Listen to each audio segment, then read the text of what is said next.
What's up, you guys? It's Graham here. So the other day, I came across an article which found that 60% of Americans are currently living paycheck to paycheck, and that got me thinking. What is the average net worth throughout every age, and is that realistically enough to be able to one day buy a house, raise a family, or even retire? Not to mention, I was surprised to see just how big of a difference there was between the average and the top 1% throughout your 20s, 30s, and 40s. So I promise, if you watch all the way through, you're going to know exactly where you stand, how much net worth you should have by every age, my own recommendations to make sure you stay on track, and then what you could do about all of this if you find yourself falling behind. Although before we start, did you know that over 90% of YouTube viewers do not hit the like button and subscribe? That's right, if you immediately want to stand out from the rest, make sure to smash it for the YouTube algorithm, and as a thank you, I promise to share everything I know about personal finance. So with that said, thank you so much, and now let's begin. Alright, so first, it's important to understand how to properly calculate your net worth, because despite what most people think, it has nothing to do with how much money you make, but instead, how much you save. For instance, I've met people making $500,000 a year who have absolutely nothing to show for it, while others have $1 million saved up on a salary of $50,000. So if you want to calculate your net worth, it's pretty simple. This just refers to your assets minus liabilities, or I guess more simply put, add up the value of everything that you own and then subtract what you owe, and what's left over is your net worth. As an example, let's just say you have a $300,000 house, drive a $20,000 car, have $30,000 in your retirement account, and hold $10,000 in cash. This means you have $360,000 worth of assets. However, your net worth would subtract the $250,000 mortgage, the $15,000 auto loan, and the $5,000 in credit card debt, leaving you with a $90,000 net worth. So now that you know exactly which number we're looking for, here's the average net worth throughout every age. Oh, and by the way, before we start, I just want to forewarn you that there is a big difference between the average, the median, and the top 1%.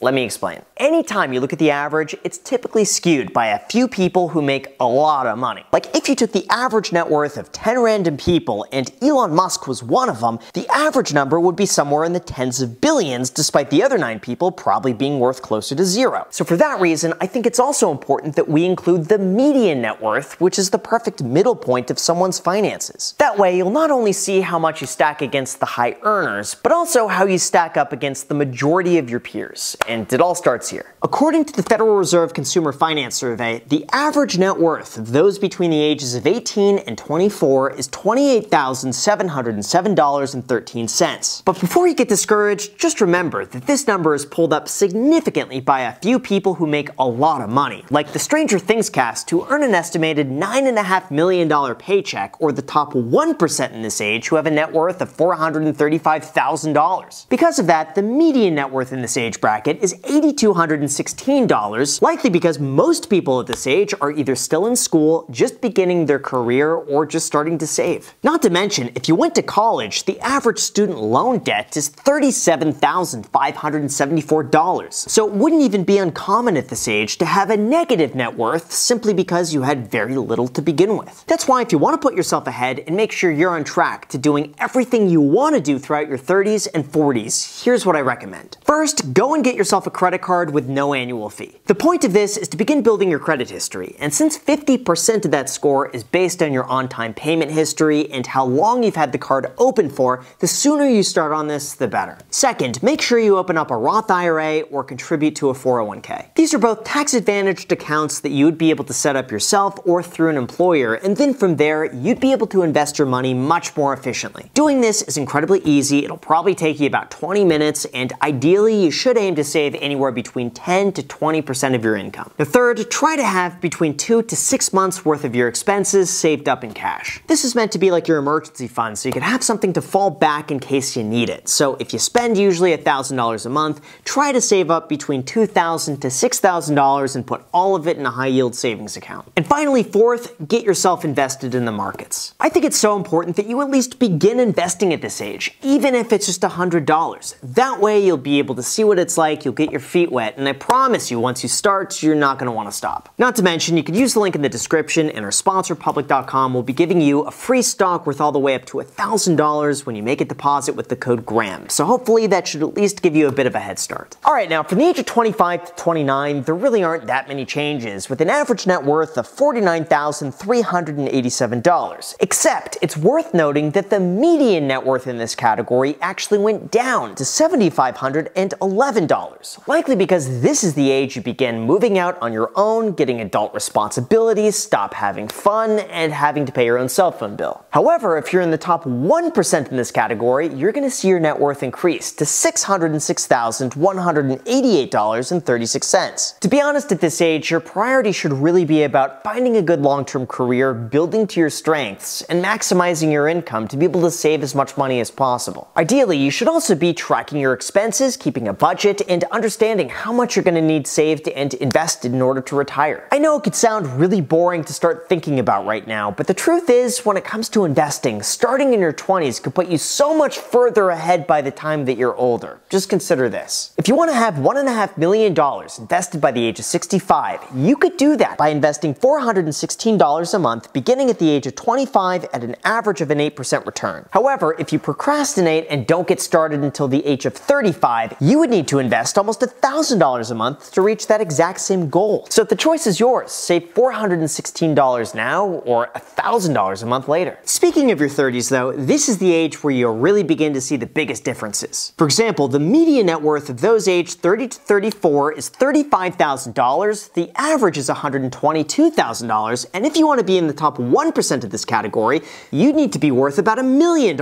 Although if you thought that was a lot, just wait. If we look at the exact same category for those aged 35 to 39, the median net worth jumps to $55,000, the average more than doubles to $274,000, and the top 1% have a net worth of more than $4 million.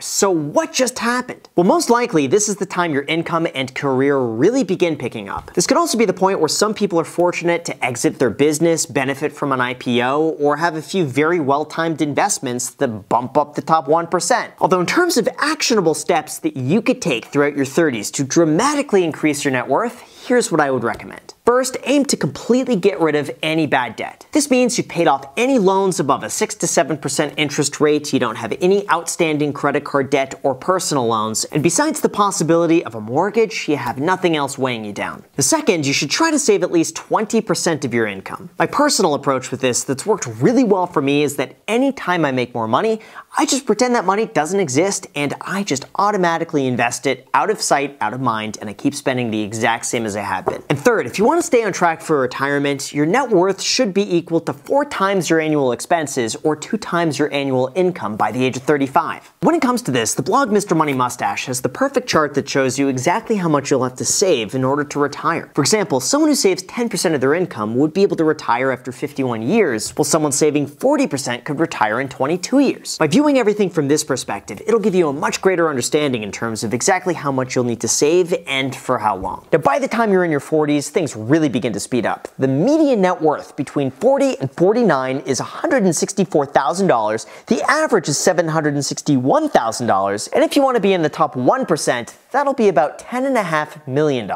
Interestingly enough though, one of the biggest drivers of net worth in your 40s isn't necessarily your savings, your income, or your expenses, but instead, your home. That means that at this age, buying a home is one of the largest factors that positively affects your net worth, likely because a mortgage forces you to automatically build equity every month, and in general, homes tend to go up in value. Of course, you could also argue that those who have a higher income and more financial literacy are more likely to buy a home to begin with, which skews the data. But either way at this age, number one, you should consider buying a home. Now this one's certainly not required, but buying a home is going to give you a lot more stability in the sense that you're not going to have to worry about your living situation in retirement once it's paid off, you're not going to be at the whims of a landlord, and values over time have generally gone up in value depending on where you're buying. Now second, if possible, you should also max out your retirement accounts. Interestingly enough, your 40s also coincide with what's called your peak earning years, meaning you've built up enough experience and momentum momentum to command a significantly higher salary. So ideally, if you're interested in retiring before the age of 65, you should be working to max out your Roth IRA and your 401k to make sure you're on track. And finally, third, if possible, aim to have between 5 and 7 years of your expenses saved up. That's because for a 30-year retirement, you're going to have between 25 and 33 times your annual spending invested in order for that money not to run out. And in your 40s, this is the number you should really be focusing on, not necessarily your net worth. But then from there, we have your 50s, with a median net worth of $171,000, an average net worth of $1,165,000, and a top 1% net worth of $17,545,000. By this age, most experts recommend that you have anywhere between 5 to 7 times your annual salary saved up and invested in order to be on track to retire, which means the median person is very much behind and has a lot of catching up to do. Just consider this. It was found that the average person spends $50,000 a year in retirement, which works out to be $4,128 a month. So with an average Social Security payment coming in at $2,484 a month, that means you'll need to bring in a monthly income of $1,644 to bridge the difference, assuming no major health complications, no Social Security issues, and no unexpected life events. That means following the 4% rule, which suggests that you could spend 4% of your portfolio every single year without running out, you would need $500,000 invested, not including the value of your house, car, or anything else that isn't producing an income. That's why first, you should absolutely track your expenses. This will give you a better understanding in terms of how much you'll need in retirement, and will give you a blueprint to how much you'll need to save to get there. This might also include moving to a cheaper location, cutting back on your expenses, or doing anything else that you can to plan for a time that you may no longer be working. And second, depending on your situation, you should be about halfway through or very close to paying off your mortgage. Hopefully, when that happens, it'll reduce your expenses dramatically and give you a lot of peace of mind that no matter what happens, you have a home that's completely paid off. Now remember, that doesn't mean that you can't work or make money at all in retirement, but it is about giving you the option of not working, whether that be voluntary or out of necessity. And finally, we have the net worth in your 60s, which is where the numbers begin to peak. As you can see, the median net worth is $271,000, the average is $1.25 million, and if you want to be in the top 1%,